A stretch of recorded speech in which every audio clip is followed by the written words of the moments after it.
नमस्कार दोस्तों, देश और दुनिया की 50 खबरें को शुरू करने से पहले जरूर से वीडियो को लाइक करके चैनल को जरूर से सब्सक्राइब कीजिए। देश की लोकप्रिय दूध डेयरी मदर डेयरी ने अपने ग्राहकों के साथ पर्यावरण का भी ख्याल रखा है। दरअसल कंपनी अपना खास मिल्क पाउच लेकर आ रही है। कंपनी ने मिल्क पैकेजिंग में ऐतिहासिक बदलाव करते हुए पाउच का इनोवेशन किया है जो डिग्रेडेबल है। नया दूध पाउच पर्यावरण में प्लास्टिक का कोई निशान नहीं छोड़ना। क्या है नई पैकेजिंग की खासियत, हम आपको सुनाने जा रहे हैं। मदर डेयरी के द्वारा 5 जून से स्पेशल बायोडिग्रेडेबल पाउच में मिलेगा दूध। मदर डेयरी ने पर्यावरण के अनुकूल मिट्टी में नेचुरली डिग्रेडेबल मिल्क पाउच का इनोवेशन किया। ये नई पैकेजिंग पर्यावरण दिवस 5 जून 2026 को दिल्ली एनसीआर में पेश होगा। इसमें एक नया कैप डिज़ाइन की शामिल है। दिल्ली में आयोजित प्रेस कॉन्फ्रेंस में कंपनी ने जानकारी दी है कि ऐसा पाउच होगा जो बायो अवेलेबल वैक्स में बदल जाता है, जिससे मिट्टी में मौजूद माइक्रोब्स नेचुरल बैकग्राउंड करने के प्राकृतिक जो तत्व है उसमें बदल देते हैं। फिलहाल मदर डेयरी ने अपने नेचुरली डिग्रेडेबल मिल्क पाउच को अपने खास को मिल्क वेरिएंट के साथ 5 जून को एक नया पैकेजिंग पाउच को पेश किया जाएगा। 4 सालों की मेहनत है इस रिसर्च पर। मदर डेयरी की एमडी जयतीर्थ चौधरी ने इस खास पैकेजिंग इनोवेशन के बाद में बात करते हुए जानकारी दी कि मदर डेयरी के इस सेक्टर में हमेशा से नए प्रयोग के लिए जानी जाती है। इसी कमिटेड के तरह 4 सालों से अधिक रिसर्च करने के बाद इस नेचुरली डिग्रेडेबल मिल्क पाउच को विकसित किया है। यह पर्यावरण में प्लास्टिक का कोई निशान नहीं छोड़ता और प्राकृतिक तत्वों में बदल जाता है। बहुत ही बढ़िया मदर डेयरी ने दोस्तों काम किया है। इसके लिए जरूर से वीडियो को लाइक कीजिए और कमेंट में जरूर से मदर डेयरी लिखना ना भूले। बहुत अच्छा काम किया है। पहले जो प्लास्टिक हुआ करता था वो बहुत प्लास्टिक है, वो ख़त्म नहीं होता था, वो ऐसा का वैसा ही सड़े पड़े रहता था। तो अभी ये प्राकृतिक तत्वों में बदल जाने वाला जो पैकेजेस बनाया है, इसके लिए ज़रूर से वीडियो को भी लाइक कीजिए और क्या बोलते हैं चैनल को भी सब्सक्राइब करना ना भूले। अगली मैं आपको 50 कई सारी खबरों के बारे में बात करने जा रहा हूँ दोस्तों। पश्चिम एशिया में ईरान और अमेरिका के बीच युद्ध के कारण कच्चे तेल की कीमतें तेजी से बढ़ रही है और इसके चलने भारतीय मुद्रा रुपया तेजी से गिरा। ऐसे हालात में देश की अर्थव्यवस्था को तगड़ा झटका लगा और इसके अबर्ट के लिए आरबीआई को $12 बिलियन का गोल्ड रिसर्च बेचकर अपना फॉरेक्स रिसर्च मजबूत करना पड़ा है।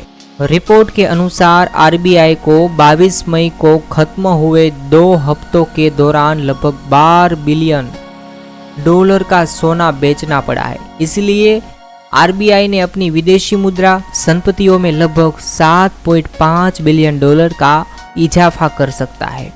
आईपीएल खत्म हो चुका है और अभी सभी की जो नजरें है भारत और अफगानिस्तान के बीच न्यू चंडीगढ़ में होने वाले टेस्ट मैच पर होगी।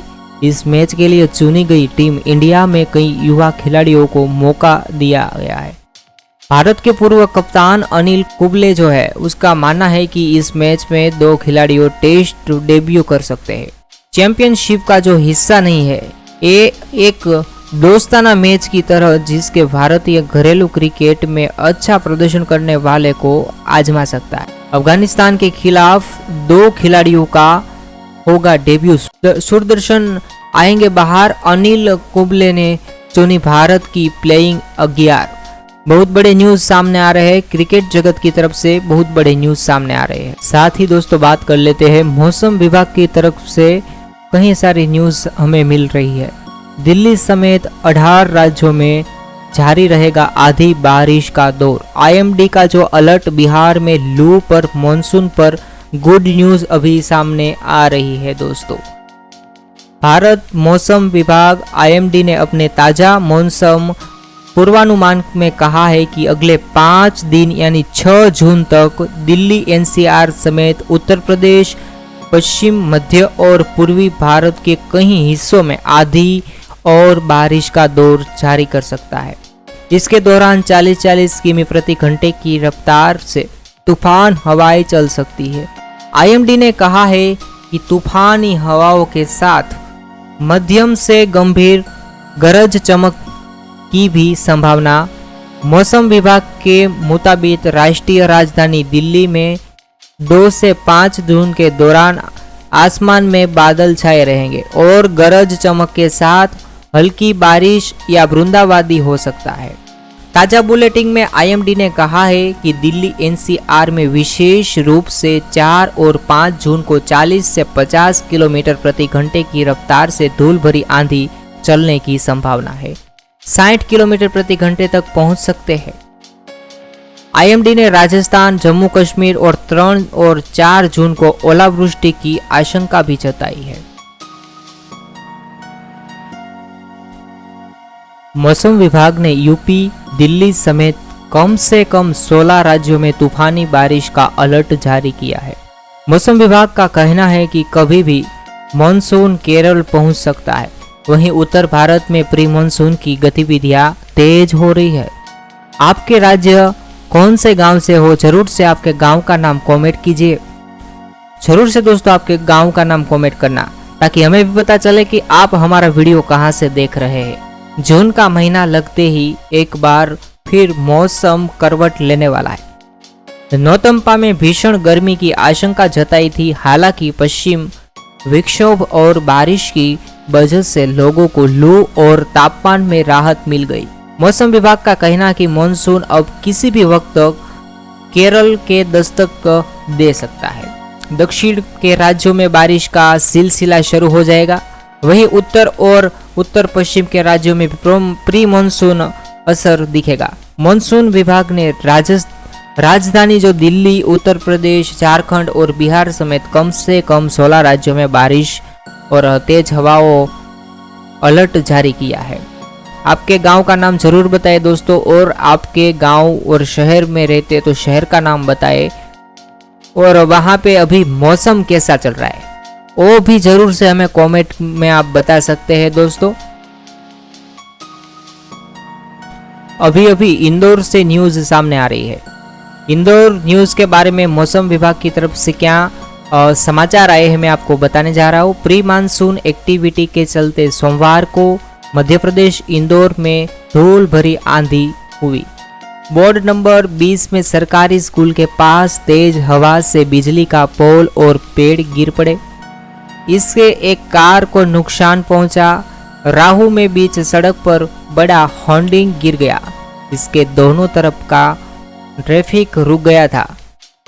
महू में बाईपास पर धूल भरी आंधी से ड्राइवर को खासी परेशानी। धार नाका इलाके में तेज हवा की वजह से पेड़ गिर गया। गौशाला में भागवत कथा समापन के दौरान भंडारे का टेंट उड़ गया था। सामान भी बिखर गया था। देवास में आंधी के चलने कई पेड़ गिर गए। खंभे झूलने से बिजली सप्लाई बंद हो गई। मकानों के टीन शेड उड़ गया। माता टेकरी की लाइटें क्षतिग्रस्त हो गई थी दोस्तों। शाजापुर के ओकोदिया मंडी में खुले में रखी उपज पूरी तरह से भीग गई।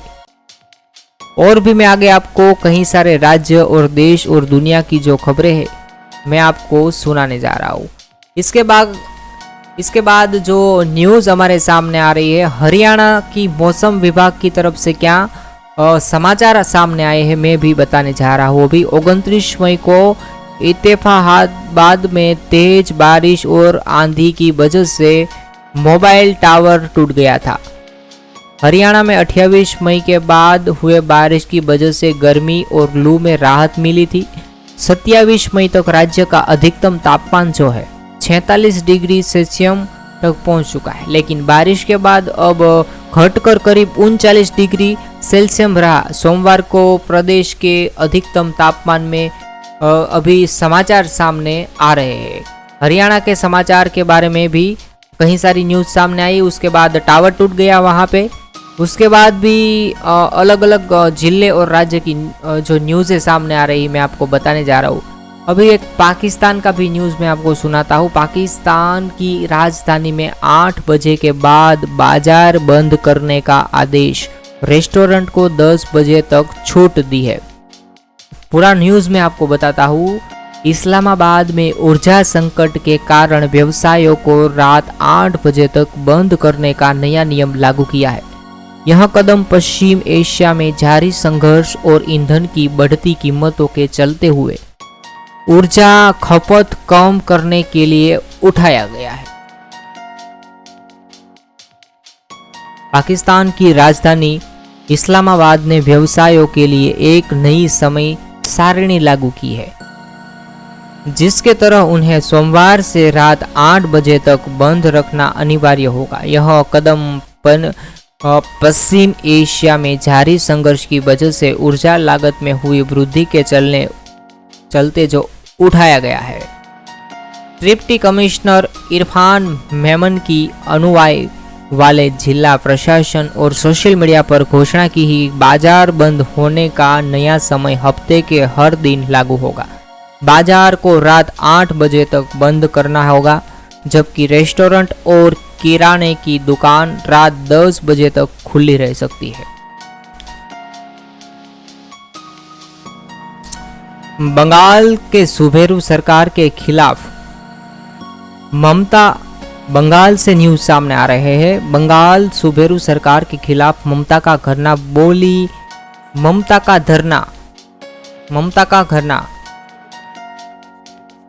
धरना सुबेरू सरकार के खिलाफ पश्चिम बंगाल से एक बड़ी न्यूज सामने आ रही है। सुबेरू सरकार के खिलाफ ममता का धरना, बोली भाजपा ने 177 सीटों पर की धांधली, कार्यकर्ताओं को रोक रही है पुलिस।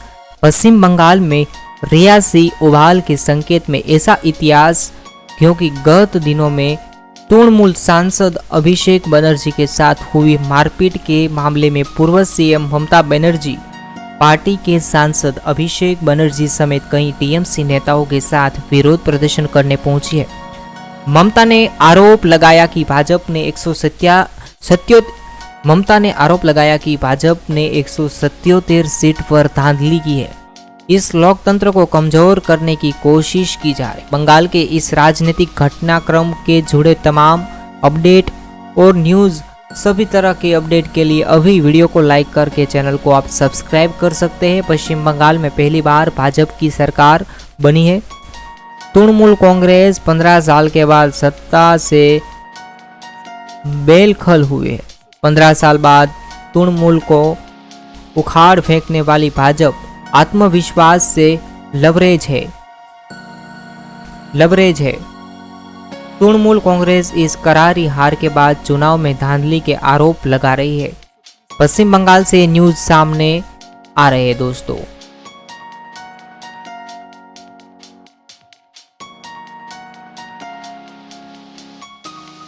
तमिलनाडु से भी एक न्यूज सामने आई। तमिलनाडु भाजपा के नेता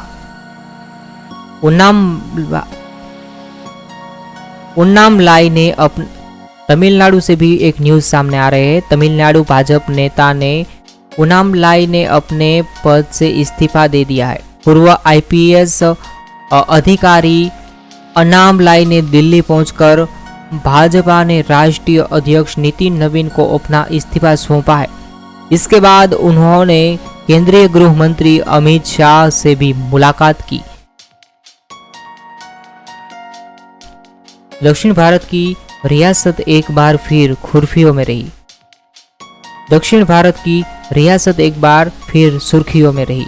तमिलनाडु में चुनाव के बाद टीवी के प्रमुख विजय के नेतृत्व में नई सरकार बन चुकी है। इससे बीच तमिलनाडु भाजपा के बड़े नेता के अन्नामलाई दिल्ली पहुंचे हैं। उन्होंने सबसे पहले भाजपा के राष्ट्रीय अध्यक्ष नितिन नवीन से मुलाकात की और उन्हें अपना इस्तीफा सौंप दिया। इस्तीफा देने के बाद अन्नामलाई ने केंद्रीय गृह मंत्री अमित शाह से मुलाकात की और उन्हें अपनी बातों से अवगत कराया।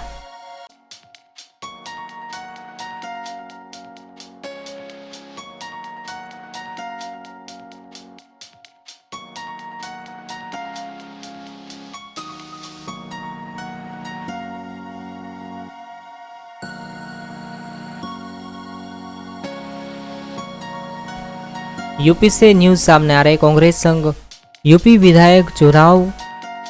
यूपी से भी एक न्यूज सामने आ रही है। यूपी विधायक चुनाव में एक बार फिर समाजवादी पार्टी के कांग्रेस को साथ मिलकर लड़ेंगे। यूपी से एक बड़ी न्यूज सामने आ रही है। यूपी विधानसभा चुनाव में एक बार भी समाजवादी पार्टी और कांग्रेस साथ मिलकर लड़ेंगे। टिकट बंटवारे को लेकर रणनीतिकारों में मंथन शुरू कर दिया है। मेरठ जिले की 7 में से 2 सीटें मेरठ जिले की 7 में से 2 सीटें कांग्रेस के खाते में जा सकती है। सपा चुनाव में ये मुद्दे उठा सकते हैं। सपा चुनाव में ये मुद्दे उठा सकते हैं। समाजवादी पार्टी इस बार यूपी में विधानसभा चुनाव कांग्रेस के साथ मिलकर लड़ने वाली है। हाल ही में लखनऊ में हुए अमर उजाला संवाद के दिए गए साक्षात्कार सपा प्रमुख अखिलेश यादव के बयान के बाद यह समीकरणों को लेकर रियाजी पार बढ़ने लगा। मेरठ में भी सीटों को लेकर हलचल शुरू हो गई है। आपका ये न्यूज़ के बारे में क्या अपनी राय है, जरूर से कमेंट में बता सकते हैं।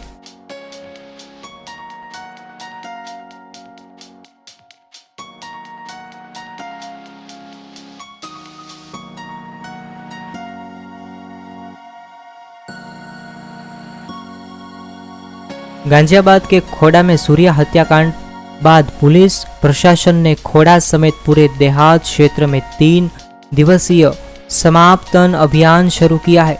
इस दौरान देहात क्षेत्र में 17,174 अपराधियों की कुंडली खंगाली जाएगी। इसमें खोड़ा के 600 अपराधी वह 14 हिस्ट्री शीटर विशेष तौर पर पुलिस के रडार पर है। सोमवार को अभियान में पुलिस के साथ राजस्व विभाग की टीम, ड्रोन रिक्वायर्ड भी शामिल रही। इस दौरान घरों की मेटल डिटेक्ट से जांच की गई। साथ ही नक्शे के आधार पर ड्रोन की मदद से क्षेत्र में स्थित मकानों का भौतिक। कॉकरोच जनता पार्टी के संस्थापक अभिजीत दीपक 6 जून को भारत लौटेंगे। इसके बाद वे दिल्ली के जंतर मंतर पर प्रदर्शन करेंगे। इस प्रदर्शन में वे शिक्षा मंत्री के इस्तीफे की मांग करेंगे। दीपके की इस जानकारी ने अपने एक्स अकाउंट कॉकरोच इन बैंक पर दी है। कॉकरोच जनता पार्टी एक सोशल मीडिया प्लेटफॉर्म है जो भारत के बीच युधिष्ठिर सूर्यकांत की हालिया कॉकरोच टिप्पणी के बाद सामने आया। सीजेपी के इंस्टाग्राम पर 2 करोड़ से ज्यादा फॉलोअर्स है। अभी न्यूज सामने आ रहा है कि 30 साल के अभिजीत दीपक महाराष्ट्र के संभाजी नगर के रहने वाले डिजिटल मीडिया स्ट्रेटेजिस्ट है। रिपोर्ट के मुताबिक अभिजीत ने पुणे से पत्रकारिता की पढ़ाई भी की है। अभी न्यूज सामने आ रहा है कि शिक्षा मंत्री के इस्तीफे को लेकर जंतर मंतर प्रदर्शन करेंगे। इंस्टा फॉलोअर में 2 करोड़ के पार हो चुका है। अभी कॉकरोच जनता पार्टी के संस्थापक अभिजीत दीपक जो है वो 6 जून को भारत लौटेंगे। अभी न्यूज़ सामने आ रहा है। उसके बाद के जो न्यूज़ अभी सामने आ रहे हैं वो न्यूज़ के बारे में भी आपको नेतन्याहू से फ़ोन पर बातचीत करते हुए लेबनान में इजराइल की सैन्य कार्यवाही पर कड़ी नाराजगी जताई। एक्सियोस की रिपोर्ट के मुताबिक ट्रंप ने गुस्से में नेतन्याहू को पागल कह दिया और उस पर एहसान न मानने का आरोप लगाया। रिपोर्ट के अनुसार लेबनान पर हमले के बाद ईरान ने सोमवार को चेतावनी दी थी कि अगर इजराइल कार्यवाही जारी रही तो वह अमेरिका के साथ चल रहे बातचीत छोड़ सकता है। इसके नाराज ट्रंप ने नेतन्याहू को फोन किया और ये सब सूत्रों के मुताबिक ट्रंप ने गुस्से में कह दिया, तुम पागल हो गए। सूत्रों के मुताबिक ट्रंप ने गुस्से में ऐसा कह दिया कि तुम पागल हो गए हो क्या? आखिर तुम कर क्या रहे हो? मेरा एहसान मानो। अगर मैं नहीं होता तो तुम जेल में होते। मैं तुम्हें बचा रहा हूँ, लेकिन अब हर कोई तुमसे नाराज है। हर कोई इजराइल से भी नाराज है। और नमस्कार, पेट्रोल और डीजल के बारे में भी कीमतों में क्या उतार चढ़ाव है, पेट्रोल डीजल के बारे में भी आपको न्यूज़ सामने आ रही है। 2 जून को पेट्रोल और डीजल की जो दरों में बदलाव हुआ, खाड़ी में तनाव और अंतर्राष्ट्रीय बाजार में कच्चे तेल की कीमतों में लगातार बदलाव के कारण देश में ईंधन की कीमतों पर आम जनता की कड़ी नजर है। अगर आप आज पेट्रोल भरने की सोच रहे तो ऐसा ही है, इसलिए पेट्रोल पंप पर जाने से पहले अपने शहर में नवीनतम दरों की जांच करें। क्या महाराष्ट्र के प्रमुख शहरों में आज पेट्रोल और डीजल की कीमतों स्थिर है, कोई बदलाव हुआ है? और मैं आपको एक स्क्रीनशॉट के माध्यम से भी मैं आपको शेयर कर रहा हूँ, आप देख सकते हैं स्क्रीनशॉट। तो दोस्तों, आपको हमारी ये वीडियो है वो पसंद आ रही है तो ज़रूर से वीडियो को लाइक कीजिए और रोज़ और बरोज़ देश और दुनिया की UP, Bihar, Rajasthan, all India की न्यूज़ देखने के लिए देश और दुनिया की बड़ी न्यूज़ चैनल को अभी सब्सक्राइब करना